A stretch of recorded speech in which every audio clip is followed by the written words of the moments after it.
تایید خبر গতকাল রোববার হেলিকপ্টার দুর্ঘটনার পর ইরানের প্রেসিডেন্ট ইব্রাহিম রাইসি ও পররাষ্ট্রমন্ত্রী হোসেইন আমির আবদুল্লাহিয়ান সহ অন্যদের খোঁজ মেলেনি এখনো। জানা যায়নি হেলিকপ্টারটির কি হয়েছে বা কোথায় আছে। এমন পরিস্থিতিতে ইরানের সশস্ত্র বাহিনীর সর্বশক্তি প্রয়োগের নির্দেশ দেওয়া হয়েছে।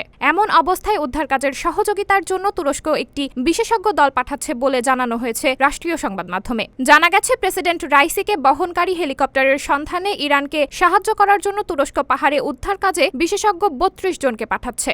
এর আগে সংবাদ মাধ্যমের এক প্রতিবেদনে জানানো হয়, ইরানের সশস্ত্র বাহিনীর চিফ অব স্টাফ মোহাম্মদ বাগেরি এক নির্দেশ জারি করেছেন। তিনি সেনাবাহিনী, ইসলামিক রেভলিউশনারি গার্ড কোর এবং আইন প্রয়োগকারী অন্যান্য বাহিনীকে হেলিকপ্টারটি খুঁজে বের করার জন্য সব সরঞ্জাম এবং সক্ষমতা ব্যবহার করতে বলেছেন। ইরানের রাষ্ট্রীয় বার্তা সংস্থা এসব তথ্য নিশ্চিত করেছেন। সংবাদ মাধ্যম আরও জানায়, হেলিকপ্টারটিতে পররাষ্ট্রমন্ত্রী হোসেইন আমির আবদুল্লাহিয়ান সহ পূর্ব আজারবাইন প্রদেশের গভর্নর মালেক রাহমাতি, তারাবিজ জুমার নামাজের খতিব হোজ্জাতুল ইসলাম আল হাশেম এবং আরও কয়েকজন উচ্চপদস্থ ব্যক্তি রাইসির সঙ্গে হেলিকপ্টারে ছিলেন।